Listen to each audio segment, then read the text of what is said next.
ত্রিপুরা সরকার পর্যটন কেন্দ্রগুলিকে উন্নতির শিখরে পৌঁছানোর জন্য কাজ করে যাচ্ছেন। এমনকি ভারতের ক্রিকেট দলের প্রাক্তন অধিনায়ক তথা ত্রিপুরা পর্যটন কেন্দ্রের ব্র্যান্ড অ্যাম্বাসেডর সৌরভ গাঙ্গুলি ও ত্রিপুরার পর্যটন কেন্দ্রগুলিকে দেশ বিদেশের পর্যটকদের নজরে আনার জন্য প্রচার করে যাচ্ছেন। অন্যদিকে খোয়াই জেলার বনবিথি পার্ক ত্রিপুরার পর্যটন ক্ষেত্রে অন্যতম স্থান করে নিয়েছিল। আজ জরাজীর্ণ ভগ্নদশায় পরিণত হয়েছে পার্কটির। রক্ষণাবেক্ষণের কোনো উদ্যোগ নিচ্ছে না প্রশাসনের কর্মকর্তারা।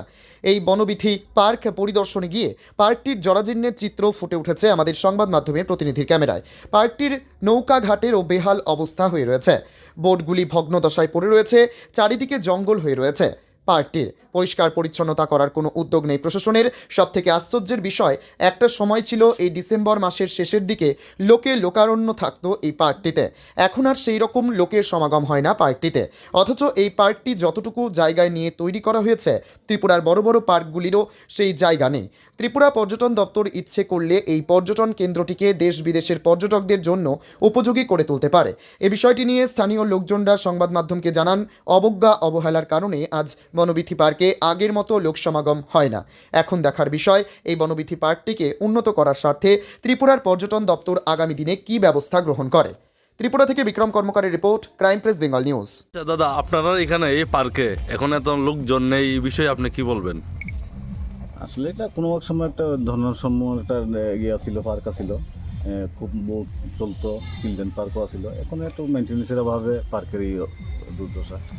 পরিষ্কার পরিচ্ছন্নতা নাই দেন, আপনি কি মানে উপরে কারোর সাথে কথা বলেছেন এই বিষয় নিয়ে?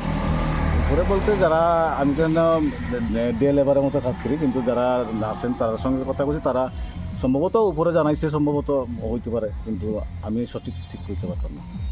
আচ্ছা, আপনি কতদিন ধরে এখানে করেন, এই দায়িত্বটা পালন করেন?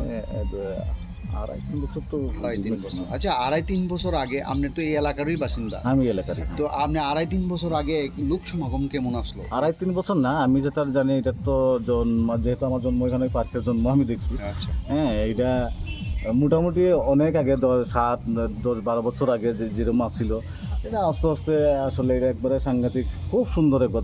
মানে আগে তো আমাদের এই যে খোয়াই জেলা হওয়ার পরে ডিএম স্যার তারাও আইতো, এখানে হাঁটাহাঁটি করতো এবং অনেক ভালো ভালো পরিবারের ছেলে মেয়ে নিয়ে আইতো। কিন্তু এখন আসলে নোংরা হয়ে গেছে, পরিষ্কার পরিচ্ছন্ন এইভাবে হইতেছে।